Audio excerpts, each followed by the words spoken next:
right, my name is Mike Wozniak. I serve as the coordinator of leadership and programming in the Student Involvement and Parent Programs Office. In the next 18 minutes and 83 seconds, we will learn a new lesson on leadership, as well as some advice to guide our personal and professional development. For today's speaker, please join me in welcoming a former professor of sociology here at UND, Frank White. Thank you, Mike.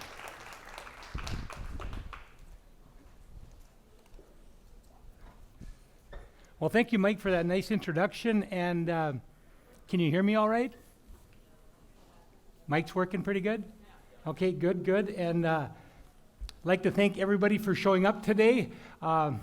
Just a brief observation before I get going today. I'd forgotten what a bustling campus looked like.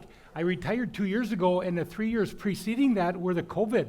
So I was teaching during COVID with the distancing and the masks, online tests, and I'd forgotten how tough it is to get a parking spot here. I'm over by Chester Fritz, if that's what it's still called here today too. So thank you for showing up.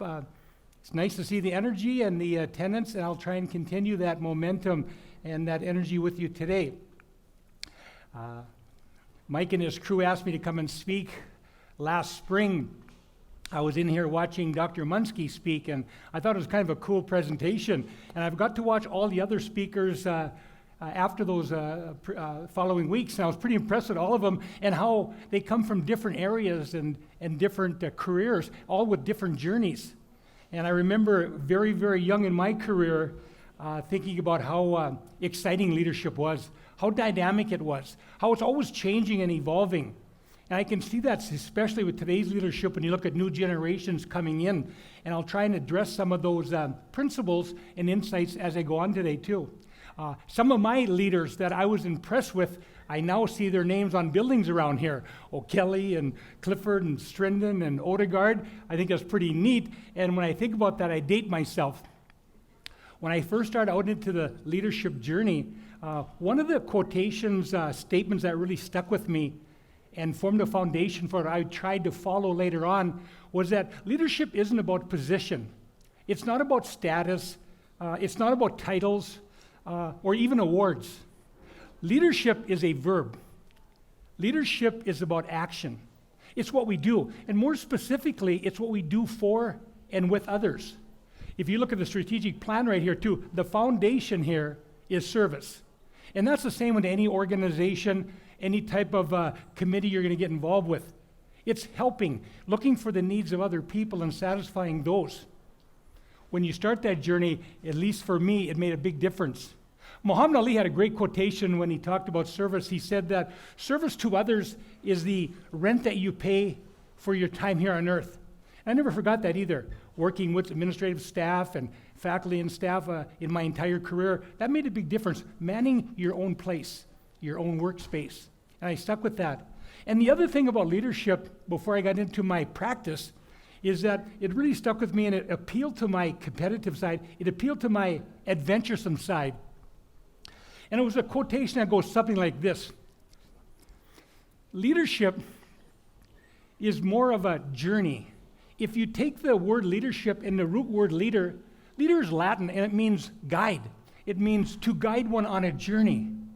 And we know that journeys don't always go on a straight line. You know, they're serendipitous. And when I started my journey, I wasn't planning on ending up in the classroom at a university. They were much more humble at the time. I remember a story early on too, and you know this one very well, David and Goliath.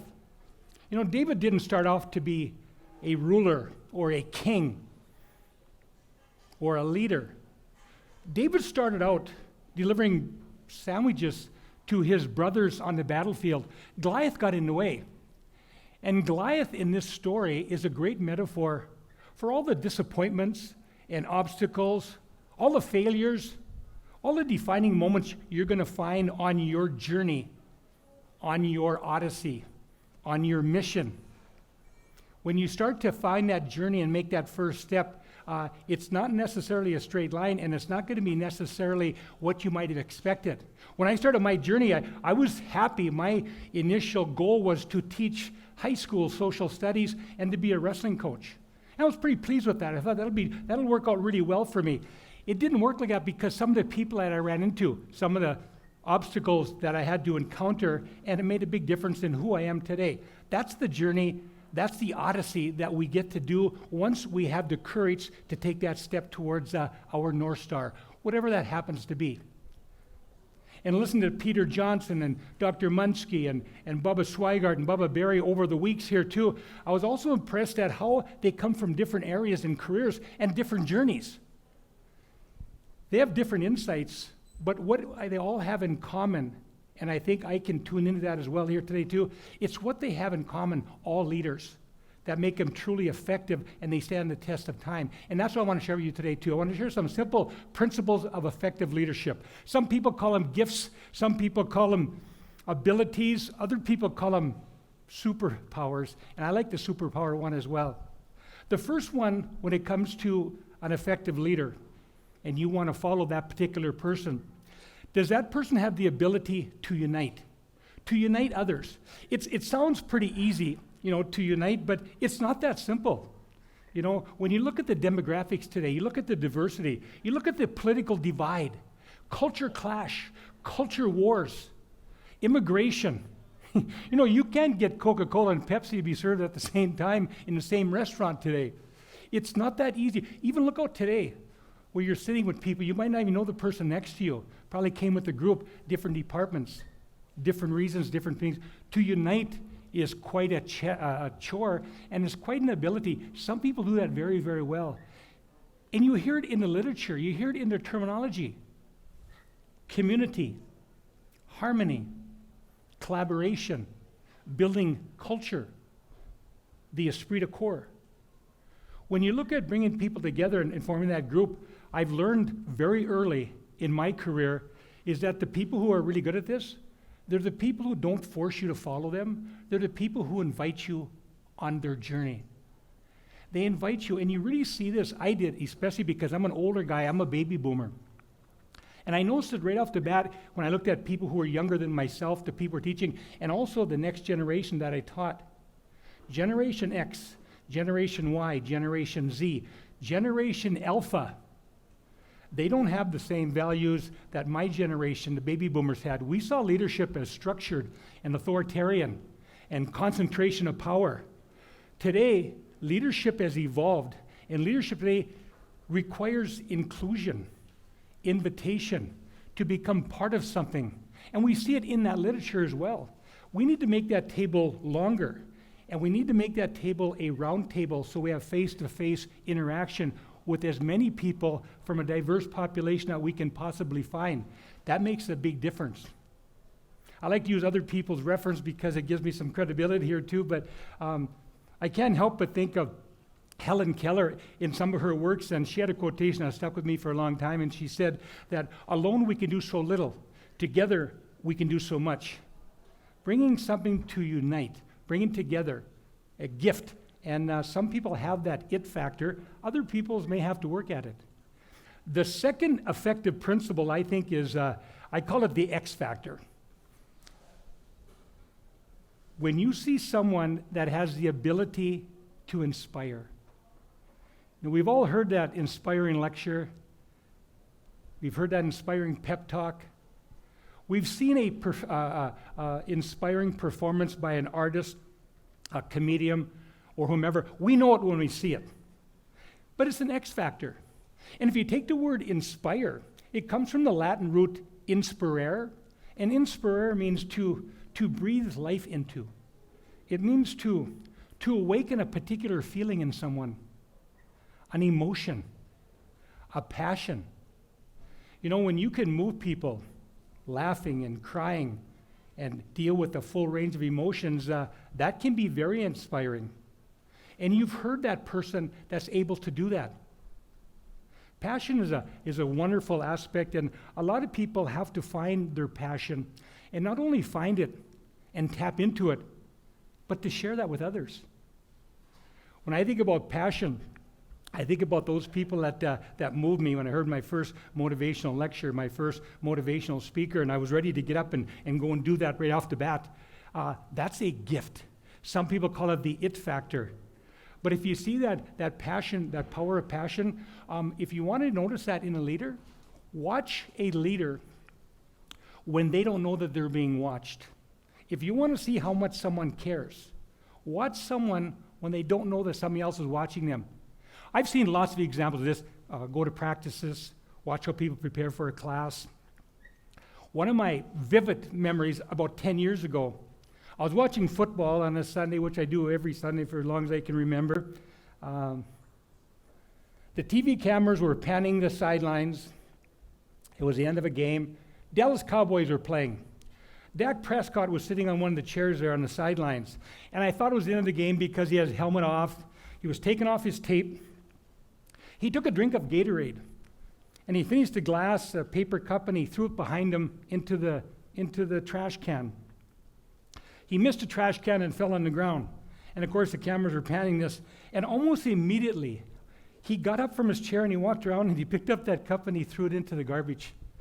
And I don't know why, but I found that so profound. That hit me. And I realized at that moment, that leadership is the opposite of narcissism.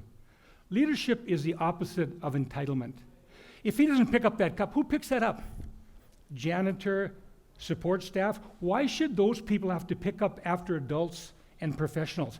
And I never forgot that lesson when I worked at the university, when I worked anywhere, worked together, and I worked with support staff, administrative staff too. That was very important to me to see that. When you see people behave like that in a leadership position, it makes a big difference. It shows how much you care. I learned very early, students don't care how much you know until they know how much you care. Once you make that connection, once you build that relationship, that sense of trust, it makes a big difference, and they'll follow, they'll join. But you have to make that kind of an effort when it comes to someone's passion. The other thing that's kind of nice about passion that I thought was fascinating is that passion is contagious. When I first got here, they threw me into those big classes, mass lectures. I don't know if they even have them anymore. 250 people, and I signed every override people asked me for. We had 300 people in those classes, so sitting on the stairs, sitting outside in the hallway, taking notes, and I thought it was exciting. Talk about passion being contagious. It wasn't that easy to do, to harness that diversity into one beat, get them to take the same notes, et cetera, et cetera. But I had read in an article, I don't know if it was Psychology Today, but I read that students on a college campus, they value this trait in their professors more than any other trait. What do you think that was? So throw that out to you. What do you think the number one trait that students look for in their professor? It was the same 20 years ago. If it's not number one today, it's still up number one or number two. What do you think number one trait or number two trait is that students look for, value in their professors? Take a wild guess. What's that? Humility is up there. It's top 10, not number one or two. Passion, and if I just change the word passion, you're absolutely right. Enthusiasm, to be enthusiastic. Passion you cannot fake. It's got to be organic. It's got to be genuine. It's got to come from within. That's why great leaders are not motivated by money or titles or whatever. It's got to come from within. You can't fake it. And then lastly on passion is that it's a characteristic that can be channeled. Once you find your passion as a leader, you can channel that passion to other areas. Remember I said earlier that my goal, my North Star, was to be a high school wrestling coach, and I would have been very happy with that. I like to think I'd have built a program, a dynasty, working with young men and women in that type of setting. It didn't work out like that. When I graduated from college, the first job I got a position with didn't have wrestling, didn't have football. I was in the classroom and I was teaching 6 different classes, 6 different areas. Wasn't easy to do either. But I noticed real quickly is that, the passion I had for sports and participation, it channeled very nicely into teaching. Good coaches are good teachers. Good teachers are good life coaches. There's a lot of similarity too, and I found that it worked and it crossed a lot of barriers too. I worked with young men and women, old and young, international students and students from North Dakota. Channel is key, but passion is that X factor, and trying to find that makes a big difference. Again, my Helen Keller reference, Her teacher, arguably one of the greatest teachers of all time, Anne Sullivan said that the goal of teaching, the goal of leadership, should be to breathe life into knowledge. And I try to do that with lectures. I try to do it with people's lives. And it segued very nicely into my last principle I'll share with you about effective leadership. This last one is the golden rule. This last one is what makes a good leader a great leader. This last principle I'll give you is what people refer to someone in that area as the GOAT, the greatest of all time. Not that you necessarily are motivated to be in that category, but the ones who get there, they have this quality, and I think this is where it's really a superpower. They have the ability to see the potential in others before they see that themselves. And I'll repeat that. The ability to see the potential in others before they see that in themselves. Leaders, instead of sharing their superpowers, they tell the people what their superpowers are. If you, depending upon your age, go back to your role models and your mentors. When I was getting ready to retire, I had a lot of interviews, and one of the questions I got quite often is, Frank, who did you model your teaching after? Who were your role models when it came? And I said, with all due respect, I didn't model my behavior after anybody else. I came of age in teaching like many baby boomers in the 50s and 60s and 70s. They taught the way they were taught. When I started teaching in 1982, man, this was the 80s. This was MTV, ESPN. This was cable news. This was the WWF. This was the Attitude Era. Students wanted to be included, and they wanted to be entertained, and they wanted to see some enthusiasm, and I tried to do that in that particular episode. And when I look at my mentors, it's not so much that I tried to be like them, because I never did that, but it's the people who added value to my journey. People who had some direction to my journey, and more importantly, people that gave me a sense of purpose. I think of one example. There was a couple, but I think of one example in particular. I was in undergraduate school, and I had this teacher who, she was the GOAT. I mean, she had the following, she had the reputation, she had the it factor. She had it all. I couldn't wait to go to class, just listening to her and picking up tidbits and hoping I could use that in coaching or whatever. Even after I graduated, I went back to her classes. I'd sneak in at homecoming or something, and I listened to her watch and teach. Not to model her behavior, but to pick up some of the technique. See what that magic she had. Lo and behold, about a year and a half later, we ended up in a graduate class together here at the university.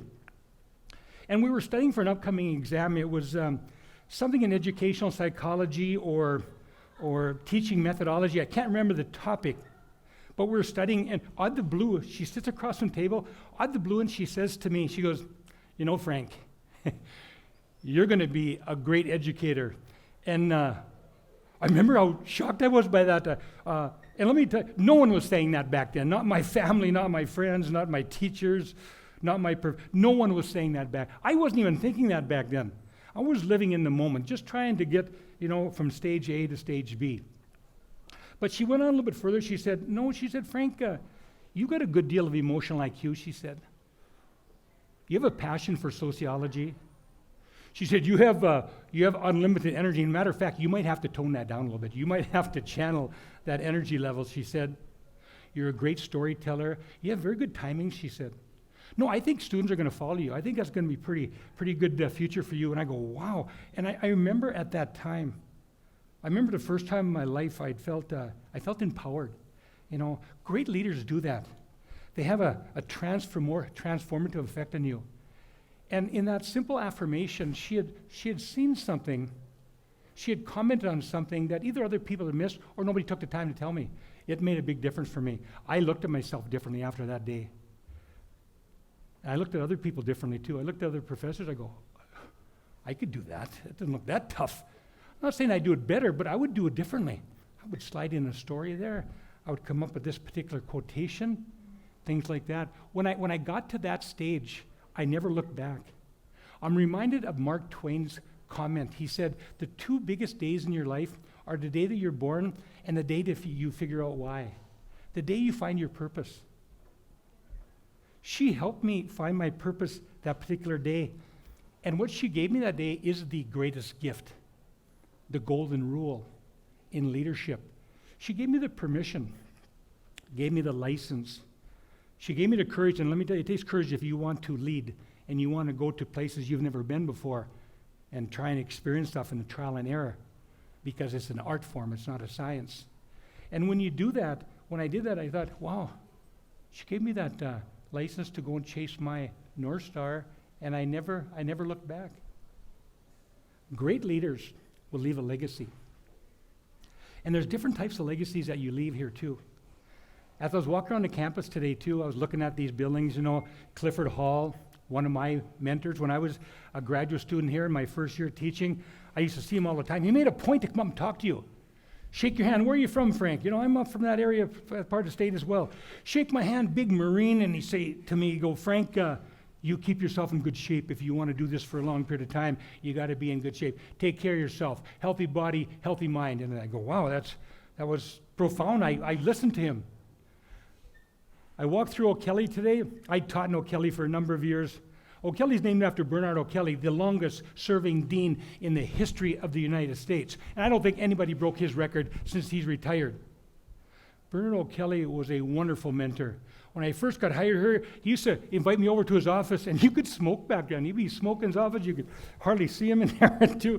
And he'd sit me down and he'd say, Frank, here's some ideas on professional development. Here's what you should be doing, and someone of your age. He used to take me for dinner over at Ramada Inn with his administrative assistant, and we talk about future, and we talk about dynamics, and we talk about leadership. It's not surprising that I see those names on the buildings, and we see a lot of them. I was thinking maybe someday they'll name a building after me. I think the White House has a nice ring to it. But I digress.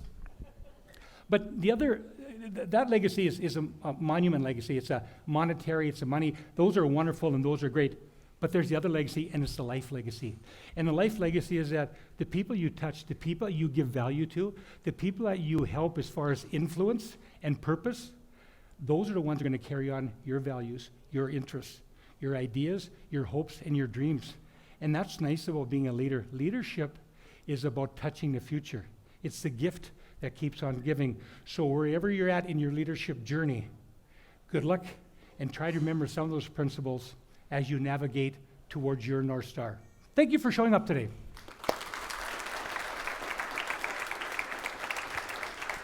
All right, wonderful. Thank you, Frank. Thanks to everyone here for coming. Just a reminder that we won't have a speaker for the next couple of weeks, but we'll resume Thursday, September 26th with the 2024 Young Alumni Award winner, Erica Thunder. So thank you and have a great rest of your week.